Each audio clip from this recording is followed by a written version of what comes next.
conoció, hay una que me causaba una particularidad, y es que ella estudió con una muchacha en el bachillerato, luego las dos estuvieron en la universidad, y después de que esa muchacha se graduó, se casó con un hombre rico, a viajar por todo el mundo, ese hombre la mandó operar su nariz, su mentón, sus mejillas, su cuerpo.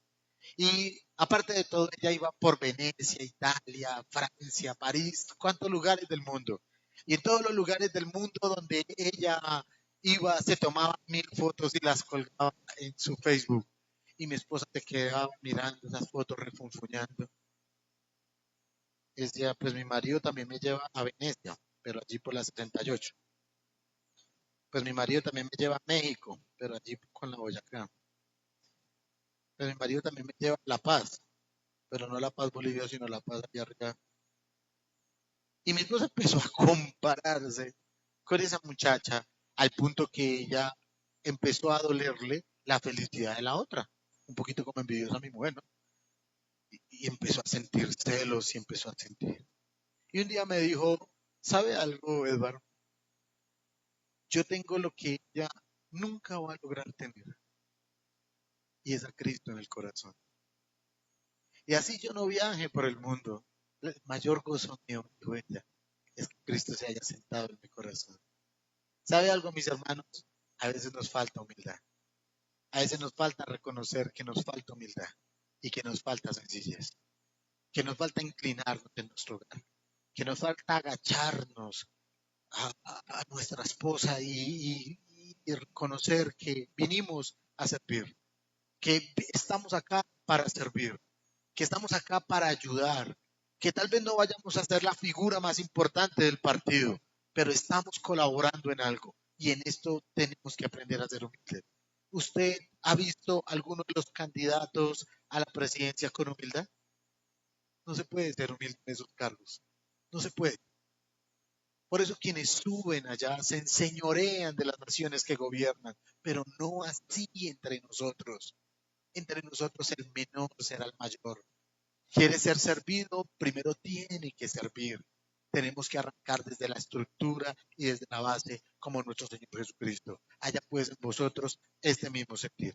Y vimos a Cristo como un ejemplo. Y vimos a Cristo como un ejemplo. ¿Y qué es Cristo como un ejemplo? Vimos a Cristo cuando se manifestó y les dijo a ellos que él tenía que padecer mucho cuando subiera a Jerusalén, Mateo 11:29. Y Jesús les dijo, si alguno quiere venir en pos de mí, niéguese a sí mismo. Fue lo que predicamos hace 8 días. Tome su cruz, esto lo hablamos hace 15 días, y sígame, porque el que quiera salvar su vida, la perderá. Y todo el que pierda su vida a causa de mí, ¿qué dice? La hallará. Porque ¿qué aprovechará el hombre si ganare todo el mundo y perdiere su alma? ¿Qué es la humildad? De boca de Cristo. La conquista del mundo. La conquista del mundo, la conquista de los sueños, la conquista de las metas, la conquista de los propósitos, la libertad financiera, la conquista financiera, el emprendimiento, el desarrollo económico estable, la estabilidad económica.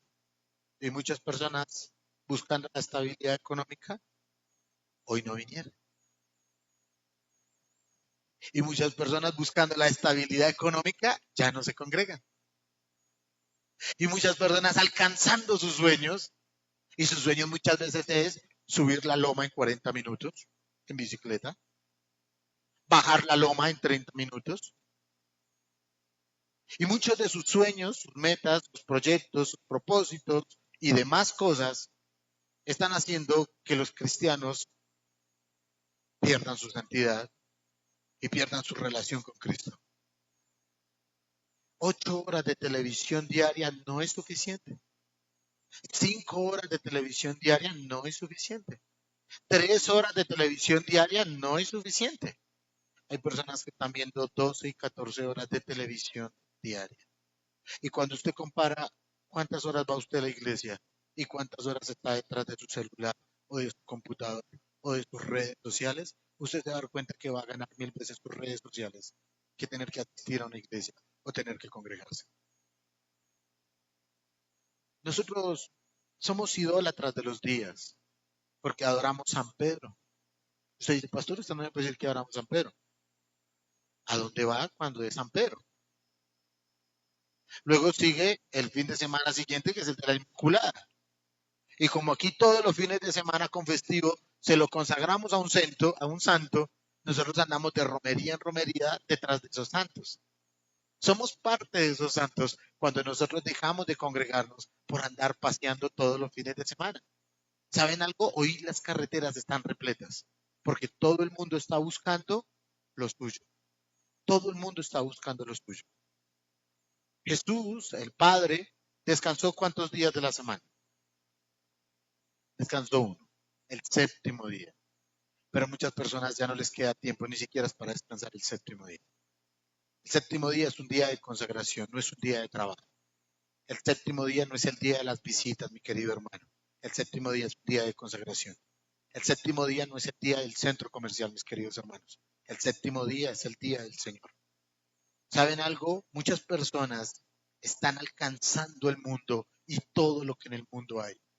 Muchas personas tienen sus ojos en el mundo, su pasión, lo que los descontrola, lo que los mueve, lo que los agita, lo que los hace madrugar, lo que los hace trasnochar, lo que los hace caminar como zombies. Son todos sus planes, sus proyectos y sus propósitos. Y muchos de esos planes, proyectos y propósitos, hoy, mañana o pasado mañana, lo van a terminar alejando de los caminos del Señor. Teníamos en esta iglesia una buena mujer que era muy fiel, pero consiguió un trabajo muy complejo. Y ahora nos corresponde, por esta economía que tenemos hoy en día, trabajar inclusive hasta los domingos. Y cuando usted le salga un trabajo un domingo, usted tiene dos decisiones. Diga no y pídale a Dios otro trabajo. Pero algunas personas les dicen, vamos a absorber su vida, la vida de su familia, vamos a absorber su vida en trabajos y van entregados a sus trabajos. Muchos de mis hermanos acá salen de acá y se van a trabajar. Yo tengo hermanos que salen de acá y salen a sus trabajos, pero no dejan de congregarse por sus trabajos. Tenemos que pedirle a Dios, realmente buscar a Dios mientras pueda ser, en cuanto esté presente. Pero dice la palabra del Señor, porque ¿qué aprovechará el hombre si ganare todo el mundo y perdiere su alma? Y este mundo está buscando la fascinación, el encanto y las luces de este mundo. Y están olvidando las cosas primarias, que es acercarse a nuestro Señor, que es estar cerca a nuestro Señor, que es permanecer al lado de nuestro Señor. Luego, después de haber predicado el ejemplo de nuestro Señor Jesucristo, hablamos de la humildad de Cristo y en especial cuando Jesucristo le lavó los pies a sus discípulos y que no ha habido un acto más humilde, no ha habido un acto de mayor sacrificio, no ha habido un acto de mayor entrega y de mayor postura de humildad que nuestro Maestro lavándole los pies a sus discípulos. Y que esa postura donde Cristo se humilló, por favor, estamos hablando del Rey de Reyes, del Señor de Señores, que está en el gran trono alto, acrisolado y puro, se arrojó a los pies de sus discípulos en humildad y lavó sus pies. Y Filipenses dice, haya pues en vosotros este mismo sentir. ¿A cuántas personas usted sería capaz de lavarle los pies? Haya pues en vosotros este mismo sentir. ¿Usted es capaz de lavarle los pies a su suegra? Guácale. ¿Usted es capaz de lavarle los pies a su jefe? ¿Usted es capaz de lavarle los pies a su mujer? ¿O lavarle los pies a su marido? Una vez yo lo he hecho en mi vida, nunca me olvida. Calenté agua y los pies de mis hijitos eran chiquiticos. Ay, no hay nada bonito que los pies de niños chiquitos. Y ellos metieron los piecitos, ellos no entendían. Y yo les dije, yo vine fue a servirlos, le decía eso a mis hijos. y le metí los piecitos en agüita calientica y me movía los deditos y le metía entre las manitos y les echaba un poquito de champú y consentía los pies de mis hijitos y mis hijitos no entendían lo que yo estaba haciendo. Uno tendría 6 años, el otro 9 años tal vez y ellos, yo le lavaba los pies a mis hijos y yo les decía a mis hijos, yo vine a servirlos. Yo les decía, yo vine a servirlos. Y luego me tocó los pies de mi esposa. Mi esposa lo entendía, pero no lo asimilaba. Y entonces cuando yo cogí los pies de mi esposa, se los puse en agüita caliente y yo empecé a lavarle los piecitos, ella cogió una revista en total indiferencia y se puso a leer su revista, como quien está lustrándole los zapatos al otro y el otro está en su periódico. Y yo haciendo el mayor acto de humildad que he hecho en toda mi vida con mi mujer. Y ella con un periódico así. Ni me miraba. Leyendo así, pasando las horas. Y por ahí cada 5 minutos.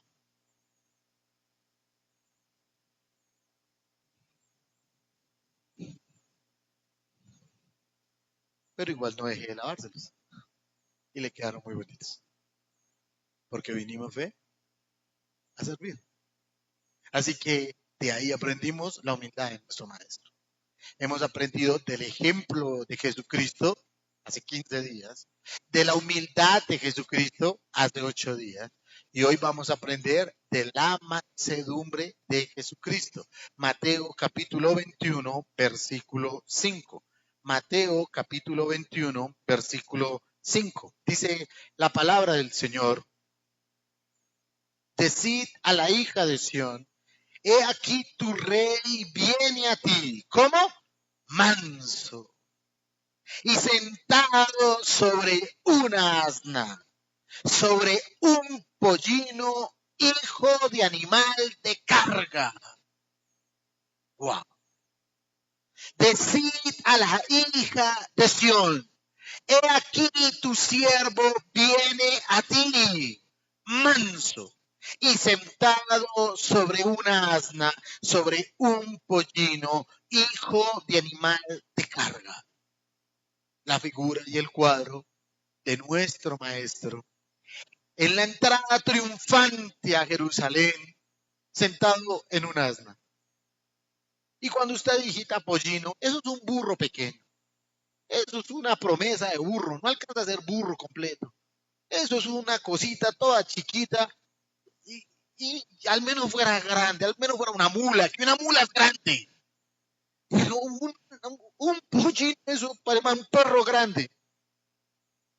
Muy probable muchos de ustedes al subirse en un animal de esos tocarían el piso, porque esto es como un pony, eso es un proyecto de caballo, o sea, eso no es un caballo, un pollino, lo más chiquitico de los asnos, una cosita, es más grande un San Bernardo.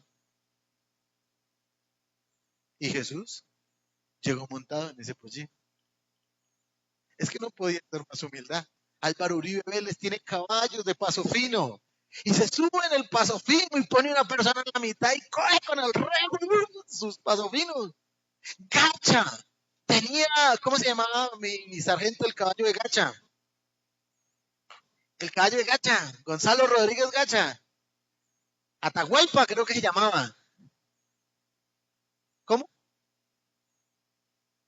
Tupac Amaru. Ok, digamos que sí, como no sabemos nos pueden despistar. Entonces, y tenía un caballo que valía, Dios mío, casi la deuda externa de este país. Y cuando se murió lo mandó disecar. Allá está en Pacho el caballo de Gonzalo Rodríguez Gacha disecado. Ellos sí tenían caballos. El caballo con el que entró Alejandro Magno a Alejandría. Eso era un caballo. El caballo del Libertador Bolívar. Eso sí era un caballo. Pero Cristo tenía un pollino, una asna chiquita peluda. Eso es más para consentir que para ponerse uno a andar. Y Cristo identifican dos cosas. El pollino y la mansedumbre, las dos cosas en un mismo versículo. Y con ese pollino entró triunfante Pero ¿cómo una persona puede entrar triunfante en un asno pequeño?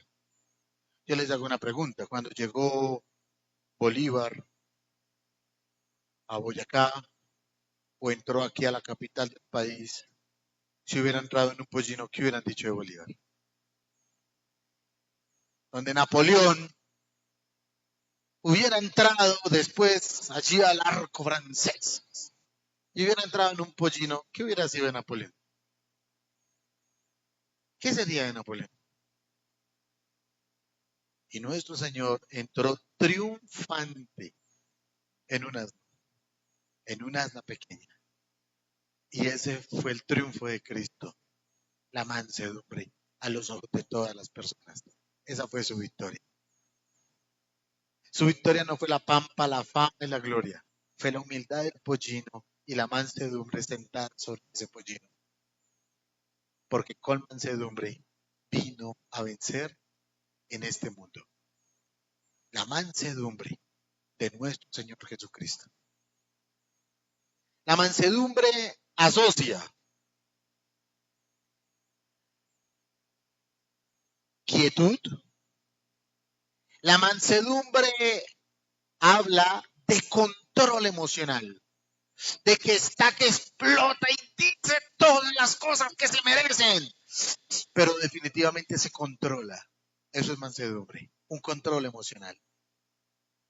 Tiene que ver con que no se desborda, no muestra más de lo que debe, no habla más de lo que debe, que aunque la otra persona merece que le cante la tabla, prefiere guardar silencio. ¿Y cuántas veces usted no ha estado a punto de estallar y cantarle la tabla a alguien? Pero prefiere la mansedumbre. Eso es mansedumbre. La mansedumbre tiene que ver con la prudencia. Eso tiene que ver con la mansedumbre. La mansedumbre tiene que ver con poder expresar lo que siente, pero sin necesidad de ofender a alguien. Porque si uno con sus palabras hiere a alguien, no es manso. Hace poco hablaba con una persona y me decía, es que yo soy frentero y me gusta decir las cosas como son, duela de al que duela. ¿Qué le hace falta? Mansedumbre. Porque el manso no expresa abierta y discordantemente lo que siente en su corazón. Lo que dice no es para ofender. En eso consiste la mansedumbre. Un corazón manso es un corazón que perdona. ¿Cómo hablar de mansedumbre sin asociarlo colateralmente con el perdón? ¿Cómo decir que somos humildes? ¿Cómo decir que somos mansos si nosotros mismos no podemos perdonar? Al imitar a nuestro Maestro en la humildad y en la mansedumbre, estamos hablando de que podemos perdonar y que no importa el agravio, el insulto o la ofensa, podemos detener el tren, bajarnos del tren del orgullo, humillarnos frente a las personas y abiertamente pedir perdón o ser perdonados. Esto significa la mansedumbre. La mansedumbre no tiene que ver con con una persona presumida. No tiene que ver con una persona que medio hace algo y tiene que mostrar todo a los hombres para ser visto por los hombres. Que medio mueve un plato, medio mueve una pared, medio mueve algo y tiene que mostrarle a todo el mundo lo que hace. Miren, allá en mi casa, muchas veces el que tiende la cama soy yo. Yo soy el que tiende la cama. Y a veces yo me siento como un protagonista antagónico, cuando yo tiendo mi cama. Y yo siento que eso es un oficio, wow, estoy haciendo algo importante para mi familia. Y yo tiendo mi cama y dejo mis sábanas arregladas, mi primer cobijita, son tres tigres y a veces mi esposa los tiende mirando para los pies y yo digo, están mal tendidos y yo los mando todos para la cabecera. Y ella tiene su almohada y yo tengo mi almohada y a veces ella las confunde y las cruza y yo paso mi almohada para mi lado, la de ella para el lado de ella y luego mando la otra cobija que tiene un nombre en la parte de abajo, la parte inferior derecha. Y a veces ella pone esa parte en la parte de la cabecera o la pone para el lado mío. Y digo, pero si esas cobijas tienen un orden, los tigres van para arriba y las palabras van para abajo. Y luego cojo y tiendo la cama y a ella le gusta el rojo, el amarillo, el verde, el rosado, el lila. Todos los colores le gusta a ella. Y por el otro lado la colcha es blanquita y negra. Ya, para mí se acabaron todos los colores. Monocromático, 2 colores y no más. Y yo a veces entro a mi alcohol y veo esa reina llena de colores. Y yo cuando tiendo la cama busco los curelechos que solo tengan 1 o 2 colores. Y tendiendo mi cama, a veces creo que soy un superhéroe. Pero muchos hombres no pueden tender su cama en su casa porque les falta humildad.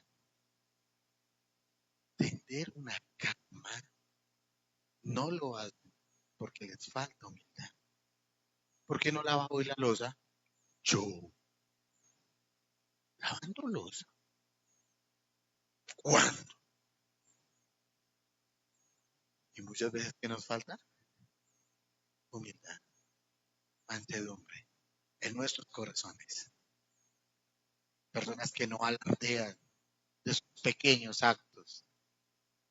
Personas que no contradicen al opositor para ofenderle, sino que aún guarda silencio, aún en las mismas cosas que le son contrarias.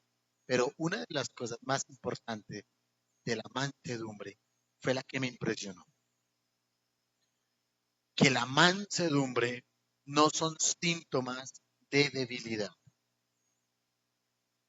sino que la mansedumbre es equilibrio y fuerza de autocontrol. Escuche esto. La mansedumbre no tiene que ver con debilidad. El que usted vea a una persona que sirve no significa que es débil o que es menos. Cuando usted ve a una persona atenta con humildad, no significa que esté a menos en la escala social. Mire lo que significa. Significa equilibrio y fuerza de autocontrol. ¿Qué significa? Que aunque tiene el sartén por el mango, aún así continúa siendo humilde. Que aunque puede que tenga la razón, aún así teniendo la razón, se mantiene humilde. Y esto en las conversaciones. A veces usted tiene una conversación con alguien, está conversando con alguien y usted tiene la razón. Pero no porque usted sea terco y necio, que usted siempre tiene la razón, es porque la lógica y el sentido común lo está llevando a tener la razón. Pero la persona que usted tiene enfrente, que es discordante, díscola y no tiene sentido común, empieza a contradecirlo. No porque tal cosa, no porque tal cosa. Y usted se voltea a mirar a la persona y usted dice, yo tengo la razón, pero él me está contradiciendo. ¿Sabe qué es autocontrol y mansedumbre? Que usted, a pesar de que tiene la razón, como sabe que está hablando con una persona que no está con sus 5 sentidos puestos, mejor deja la situación de esa manera. Pero usted sabe cuántos tigres están discutiendo con burros. ¿Usted sí sabe cuántos tigres están discutiendo con burros? Tienen la razón, pero les gusta discutir con burros. Está claro que usted tiene la razón y nadie la va a quitar, pero se ponen a discutir con burros. Si usted tiene la razón y el burro lo quiere contradecir usted. Ok, mi hermanita, Dios me la bendiga. Tengo que ir a hacer otra cosa. Yo luego la llamo. Ay, mamita, dejemos esto de este tamaño, ¿sí? Dejemos esto así. Mamita, ¿por qué no más bien pensamos qué vamos a hacer la otra semana? Porque yo estoy pensando ir a la oficina. No se ponga a pelear con burros. El burro quiere pelear, pelear, pelear, pelear, pelear. Tenga o no tenga la razón, él quiere pelear. Pero el autocontrol y el equilibrio referido a la mansedumbre es que aún teniendo la razón, pasa la ofensa. Y les hago una pregunta. ¿Jesús tenía esto? Allá estaba Herodes, borracho con sus amigotes.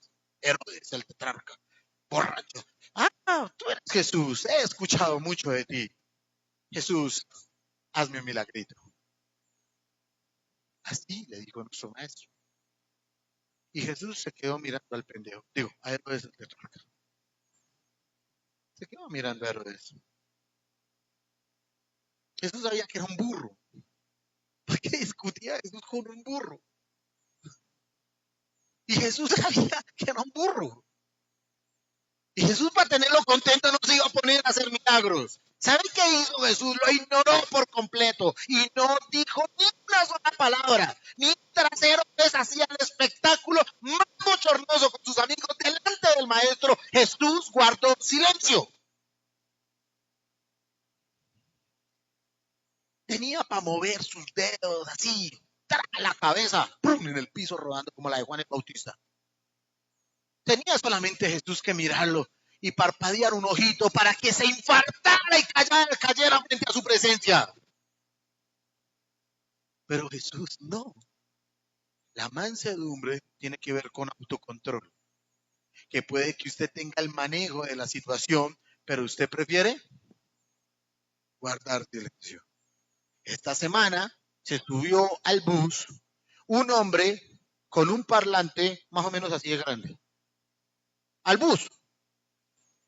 Y tenía una cadena y se amarró su parlante fácil y empezó a poner música de Jesús Adrián Romero. Y venía aburriendo a todo el mundo. Todo el mundo quiere estar en el bus tranquilo, quiere llegar a su trabajo rápido, todo el mundo quiere estar ahí y se pone cansón los vendedores ambulantes. Pero este bendito era un cristiano con un parlante hacia todo volumen. Y empezó a poner música de Marcos Witt, de Jesús Adrián Romero, y él decía, esta gente tiene que convertirse. Y yo en mi corazón venía leyendo mi Nuevo Testamento. Y yo volteé a mirar 2 veces. Y yo, el cristiano evangélico, el pastor de Usme, estaba a punto de decirle, ¡calla esa vaina!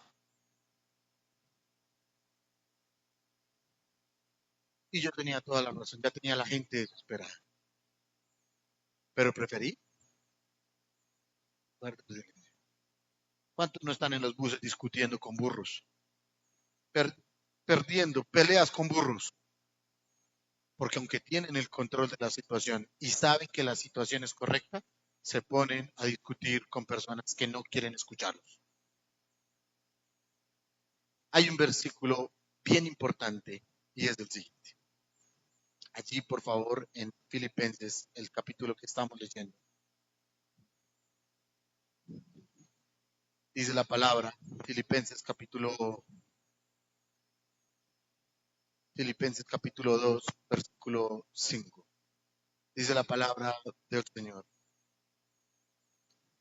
Haya pues en vosotros este mismo sentir que hubo también en Cristo Jesús, el cual siendo en forma de Dios, no estimó en ser igual a Dios como cosa que aferrarse, sino que se despojó a sí mismo tomando forma de siervo. ¿Saben qué significa eso? Que Jesús no era ningún siervo. Jesús no era ningún siervo. ¿Sabe quién era Jesús en el cielo antes de venir a la tierra? Lo más exaltado, lo más glorificado y el pináculo de la adoración celestial en el reino de los cielos. Jesús no era ningún siervo. Cuando Jesús vino a la tierra, dice la palabra del Señor, se despojó a sí mismo y tomó forma de siervo. Si tomó forma de siervo, significa que él no era ningún siervo. Hecho semejante a los hombres. Semejante no es igual, es parecido, pero no es igual. Y estando en la condición de hombre, se humilló a sí mismo.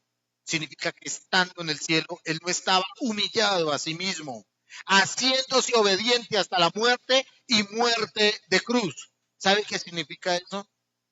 Que Jesús era manso, se veía manso, pero realmente en el reino de los cielos él no era ningún manso. Jesús tomó postura de humildad, pero Jesús en las alturas no era humilde. Porque Jesús en las alturas era nuestro Dios supremo y soberano por encima de todas las cosas. Él tomó forma de siervo, no porque fuera siervo, y se despojó a sí mismo, hecho semejante a los hombres, no porque lo fuera. Tomó una condición nueva en la presentación que él tuvo con nosotros aquí en la tierra. Tuvo una condición de hombre y se humilló a sí mismo, haciéndose obediente hasta la muerte y muerte de cruz. ¿Sabe qué significa esto, mi hermano? Dios podía ser el que él quisiera. Como pudo ser humilde, les hago una pregunta. La segunda vez que él venga, ¿va a venir con esa humildad? ¿Y cómo se fue? Se fue humilde. Pero cuando él venga, va a haber justicia y sus ojos serán llamas de fuego. Y no estará sentado sobre un pollino, sino que estará en un gran caballo blanco, mostrando toda la autoridad sobre las naciones de la tierra. Y no tendrá compasión del pecador, no tendrá compasión de los gobernantes de la tierra, no tendrá compasión de ningún pecador. Porque la segunda vez que Cristo venga, va a venir no vestido de humildad, sino vestido de autoridad. ¿Sabe quién era Cristo en el cielo? No era ningún siervo. Él podía hacer lo que quisiera hacer por la simple razón que era nuestro Dios. Él pudo haber venido al mundo como lo esperaban los judíos, que era con una espada de fuego, impartiendo látigo sobre todas las naciones de la tierra, ejerciendo la venganza que el mismo pueblo de Dios clamaba. Por supuesto que lo pudo haber hecho, pero vino en condición de humildad. Y si él vino en condición de humildad y se hizo siervo, se hizo humilde, semejante a los hombres, quiere decir que él estando allá no lo era. Él podía juzgar la humanidad con justicia sin ni siquiera conocer la mansedumbre. Él podía estar en el reino de los cielos exaltado y sin ni siquiera conocer hacia nosotros la misericordia. Él nos hizo. Y si Él nos hizo, somos nosotros propiedad de Él. Él verá cómo nos trata. O dirá a la vasija, ay, ay, ay. O dirá a la vasija de barro, ay, ay, ay, al que amasa.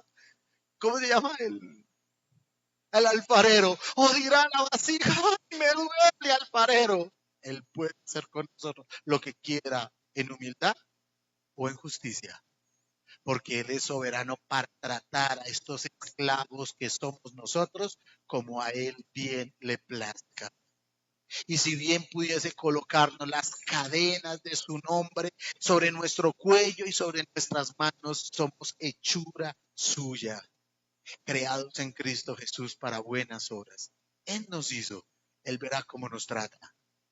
El apóstol Pablo murió decapitado, arrancaron su cabeza. Su cuerpo quedó en dos partes, cabeza por un lado y el cuerpo por el otro. Y nosotros vemos la muerte del apóstol Pablo.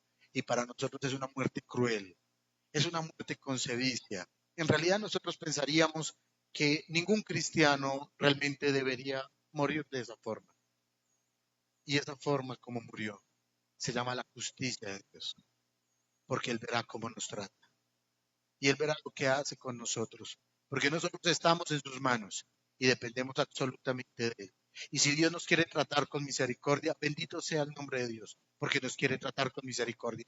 Pero si Dios nos quiere tratar con brazo duro, bendito sea el nombre de Dios, porque aún Dios nos trata con brazo duro. Y no importa cómo nos trate, seguimos siendo su creación. Seguimos siendo hechuras suyas. Y no importa si Él es humilde para tratarnos a nosotros o hablarnos tiernamente. ¿Sabe cuál es el problema de la Biblia con promesas? Que Dios solo nos habla buenas cosas. ¿Saben cuál es el problema de la Biblia con promesas? Que solo están resaltadas esas cosas que me hacen sentir bien. El problema de la Biblia con promesas es que me hace sentir demasiado especial. Es que siempre me va a ir bien porque el que compra la Biblia de promesas siempre está leyendo la Biblia creyendo que le va a ir bien. Porque son la Biblia de promesas, solo cosas buenas y bienaventuradas en la vida del hombre.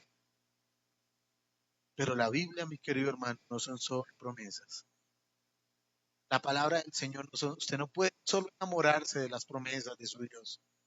A veces Dios va a hacer justicia con nosotros y con nuestro pecado. A veces nuestro pecado nos perseguirá y Él no va a intervenir en aquello. A veces Dios nos trata como merecemos. Y usted mira al cielo. Recuerdo una muchacha que se acercó a mí y me dijo, pastor, tengo un problema. Y este problema me persigue por muchos años. Me dijo, cuando yo era una niña, me sucedió esto, esto y aquello. Y han pasado tantos años, pastor, y yo no he podido superar esto.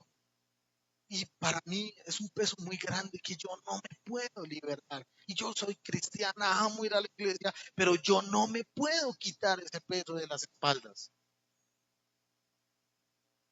Y me dijo, ¿qué hago, pastor? Y yo le dije, niña, le voy a contar una historia. A mí me pasó lo mismo que a usted. Ni una línea más, ni una línea menos. Y sentí tanta vergüenza en mi pecado, tanta vergüenza en lo que pasó conmigo, que muchas veces el diablo venía a agobiar mi vida con el recuerdo y el pensamiento. Y yo le decía, me uno en su dolor porque sé por lo que está pasando. Yo pasé por lo mismo. Allí estaba la justicia de Dios. Y no nos gusta esa justicia. Y no nos gusta ese trato. Pero luego le dije a ella, pero un día habrá sea Jesucristo. Cuando caminas con Él, Él te hace vivir el perdón. No como que alguien atrás lo sufrió, lo vivió. Vas a sentir el perdón de Dios. Porque después de la humillación viene la exaltación. Y el proceso puede que sea duro y difícil, pero Cristo está en el proceso. Si tú eres hija del Señor Jesucristo, eres hija del Padre amado, Él te va a dar la fortaleza para sobrellevar esa situación. Él te va a dar el ánimo para salir de allí. Y le dije, conmigo pudo, lo va a hacer contigo. Confía en el Señor.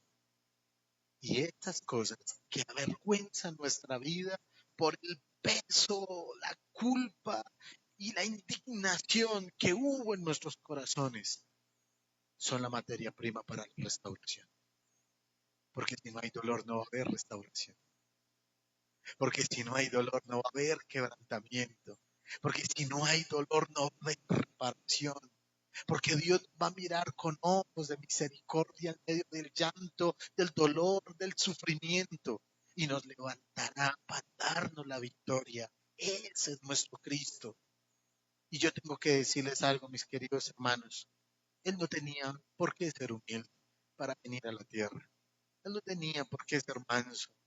Tan solo la presencia santa, pura, acrisolada de nuestro Dios nos haría correr a sus pies, siendo Él humilde o sea Él un Dios justo. Hay una escena que me conmueve mucho y es una escena que vamos a ver en el fin de los tiempos, en tiempos escatológicos. Y va a haber un día en el que se van a resucitar al pecador, pero también al justo. Todos los que murieron y van a ser resucitados en sus cuerpos, tanto el pecador, el impío, como también el creyente. Y un día el pecador y el creyente tendrán que presentarse delante del gran trono. Y solamente imagínense que una persona lleva 600 años sufriendo en el infierno. Solamente imagínense una persona hace 400 años sufriendo en el infierno. Solamente imagínense una persona hace 100 años padeciendo en el infierno. Imaginen una persona que lleva una semana de muerta, pero está en el infierno. Imagínense quienes han probado y experimentado el quebranto y la humillación en el infierno, el dolor y la sevicia de todo el castigo que se produce por el pecado. Ahora piensen que un día en la segunda venida de nuestro Señor Jesucristo se levantarán de entre los muertos los justos y los injustos e irán delante del gran trono blanco para ser juzgados. Yo les voy a hacer una pregunta. Una persona que lleva tantos años en el infierno es resucitada cuerpo mortal, nuevamente presentada delante del gran trono blanco. ¿Qué llega a pedir? ¿Qué llega a pedir?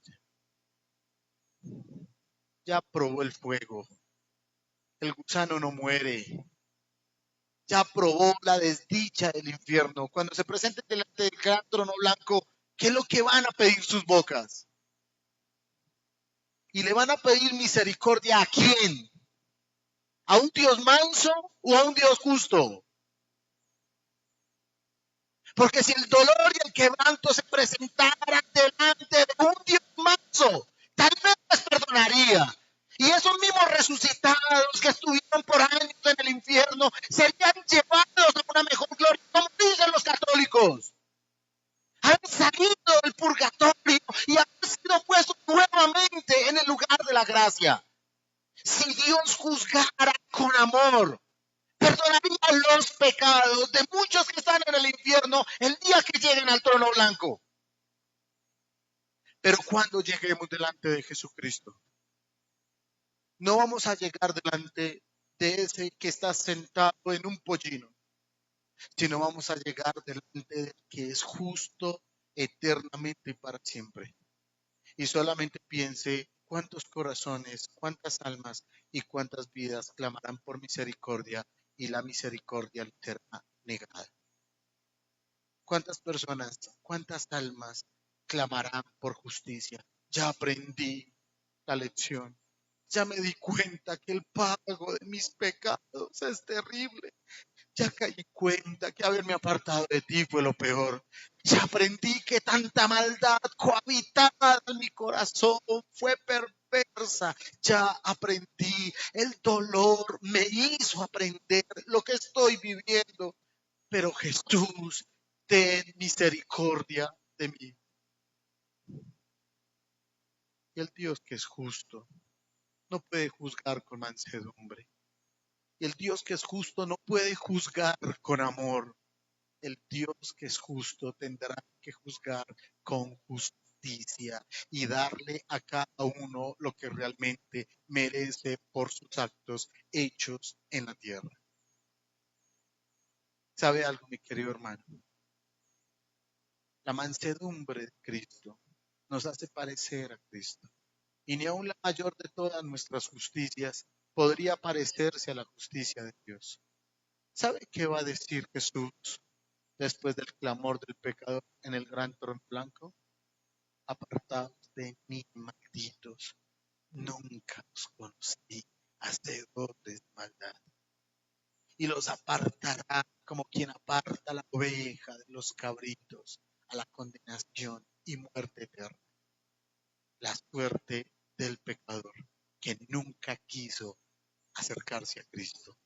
La suerte del pecador que negó a Cristo con todas sus fuerzas, porque el que lo negare aquí en la tierra, él lo negará allá en el gran trono. Y uno dirá, Señor, pero yo caminé contigo cuando era un niño, pero me aparté cuando era un adolescente.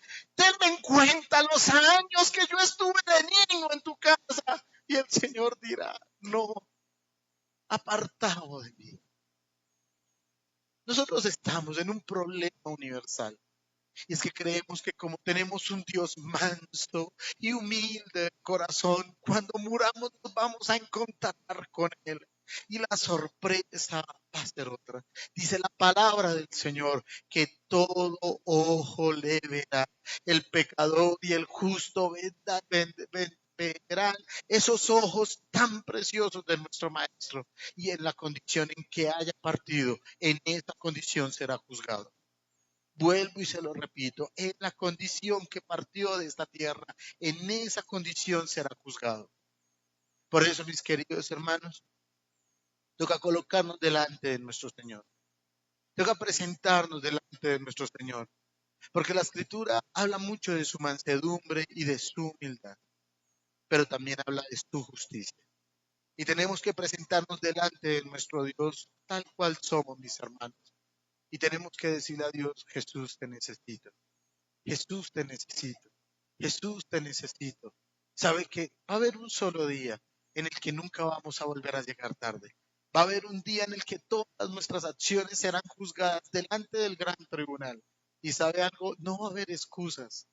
No va a haber excusas que yo no fui a la iglesia, no va a haber excusas que yo no leí la Biblia, no va a haber excusas que por estar trabajando yo no fui a la iglesia, no va a haber excusas que porque yo no entendía lo que decían.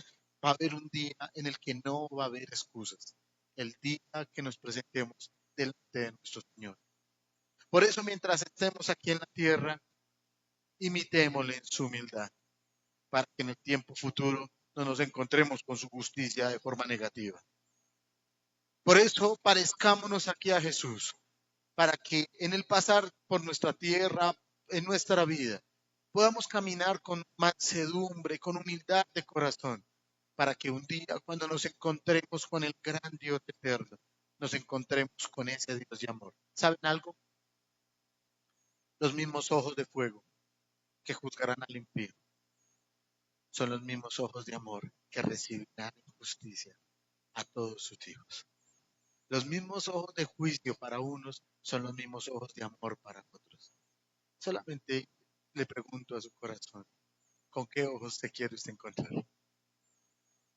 ¿Con qué ojos se quiere usted encontrar? Ojos que desprenden llama, como lo describe la palabra. Ojos compasivos. Buen siervo fiel. En lo poco fuiste fiel. En lo mucho te pondré. Y con ustedes, Carmencita.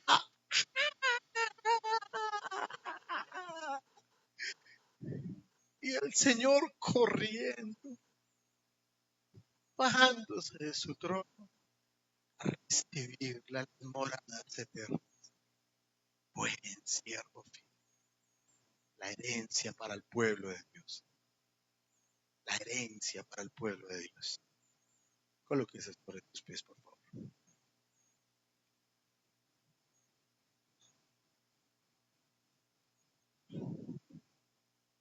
Cierre, por favor, sus ojitos por un segundo.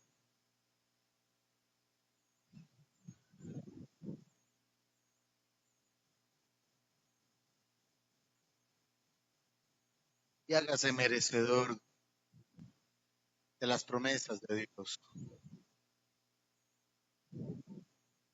Coloque su vida en la presencia del Señor y dígale al Señor, yo me quiero ir contigo, Señor. Yo quiero estar contigo, Señor. Yo no me quiero quedar sin ti.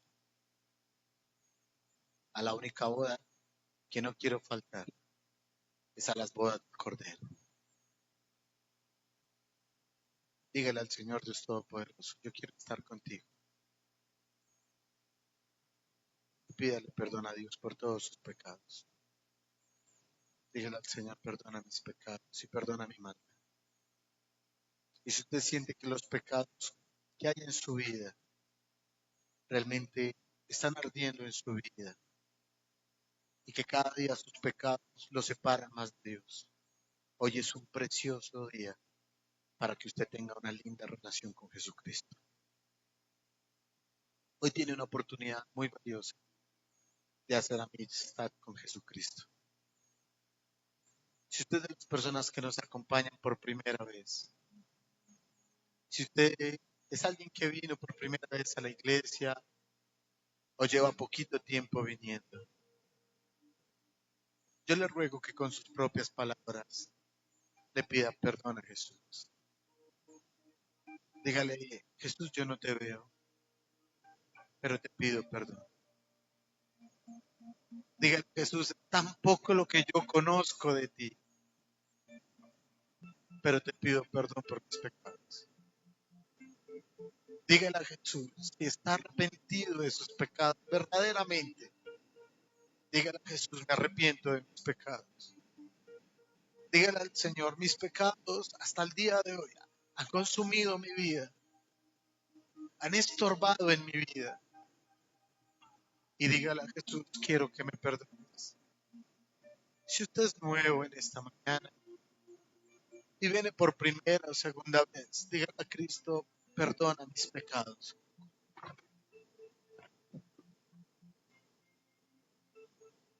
Perdona mis pecados. Perdona mi maldad. Y dígale a Jesús, si mis pecados me tienen apartado de tu gracia o apartada de tu gracia, si mis pecados me tienen aislado de tu gracia, perdona mis pecados. Saben que el único que puede perdonar los pecados y limpiarnos de toda maldad es Jesucristo. Traiga su oración a Jesucristo sincera y dígale: Jesús, perdóname, perdona mi maldad, perdona mi pecado. No hay mayor gracia que cuando un pecador se arrepiente de corazón y viene a Jesucristo. No hay mayor gracia que esta. No deje pasar el día, que de pronto mañana lo va a hacer, u otro día tendrá oportunidad. De pronto no haya ese día ni esa oportunidad. De pronto lo que usted escuchó y no lo vuelva a escuchar en su vida nunca más. Pero si usted se encuentra frente al trono de Cristo, no nos queda otra cosa que humillarnos en su presencia y correr a los pies del Maestro y reconocer que somos pecadores y que necesitamos de su gracia. Y si su pecado le ha apartado de Cristo, pídale perdón al Señor y dígale: Jesús, no me apartes de tu gracia. Quiero caminar contigo, Jesús. Y dígale al Señor: con esta ropa sucia no puedo caminar a tu lado. Limpia mis vestiduras. Y dígale a Jesús: con estas vestiduras sucias no puedo caminar a tu lado. Limpia mis vestiduras, limpia mi corazón, limpia mi vida. Y dígale a Jesús: no puedo caminar con estas vestiduras manchadas. Necesito vestiduras nuevas. Lávame, Jesús. Lávame, Jesús. Más y más. Más y más. Más y más. Más y más. Lávanos más y más. Lávanos más y más. Lávanos más y más. Lávanos. Limpia. Completamente limpios, Señor, delante de tu presencia.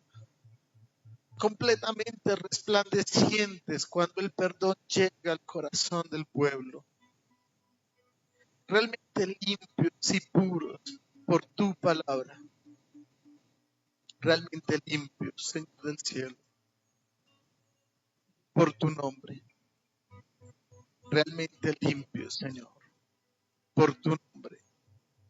El único que es capaz de limpiar el corazón del pueblo.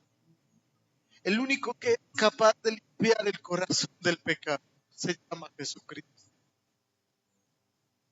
Dice la palabra del Señor: venid luego, dice Jehová, y estemos a cuenta. Si vuestros pecados fuesen como la grana, como la nieve, serán emblanquecidos. Y si fueren rojos como el carmesí, vendrán a ser como blanca lana. Dígale al Señor: purifícanos, límpianos y lávanos más, más y más.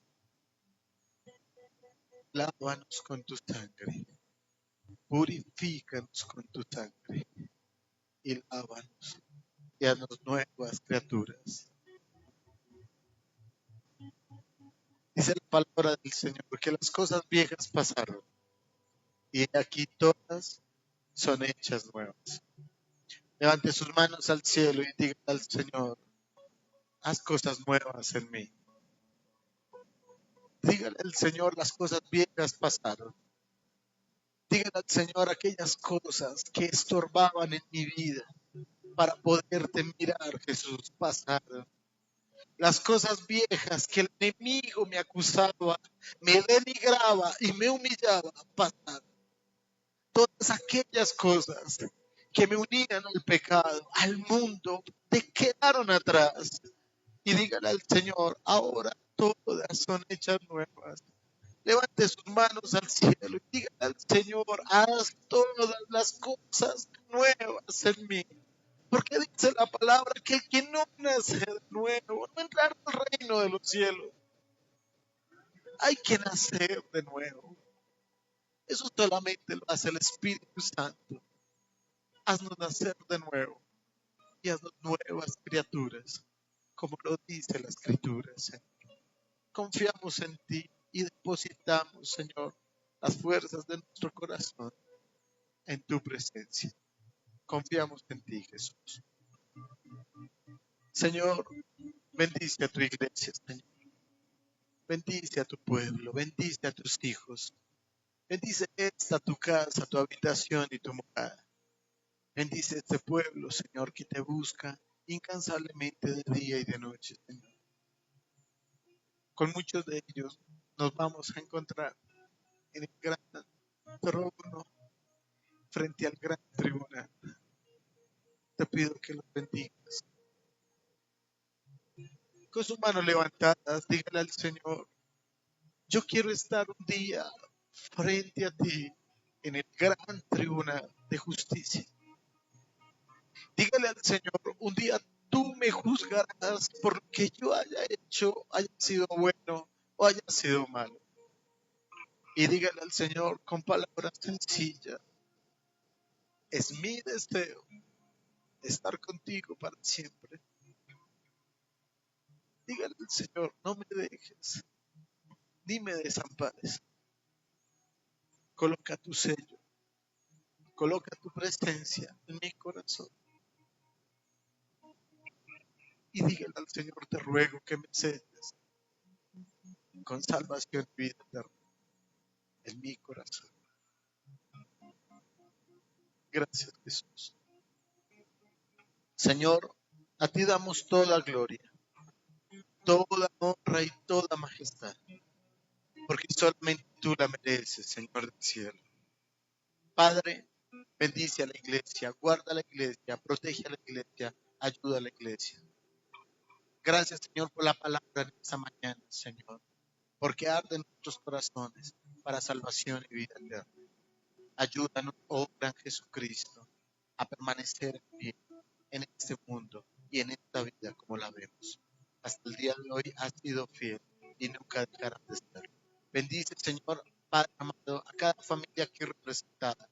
Y te pido que esta semana, Señor, los lleves en bendición a sus casas, que los lleves en bendición a sus familias, que los lleves en bendición a los lugares donde ellos están, Señor. Abre puertas de oportunidad de empleo.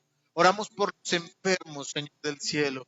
Te pedimos, Dios Todopoderoso, si aquí hay algún enfermo o hay alguien que está pasando del cielo por alguna necesidad, suple según tu misericordia, según la piedad de tu nombre, Señor del cielo, conforme a tus misericordias, Señor, de tu pueblo. Y te pido, Dios Todopoderoso, que si hay algún enfermo, Señor, obres misericordiosamente, Señor, en el cuerpo, Señor, de tus hijos, Padre, en el nombre de Jesucristo de Nazaret. Gracias, Jesús, y a ti te damos toda gloria.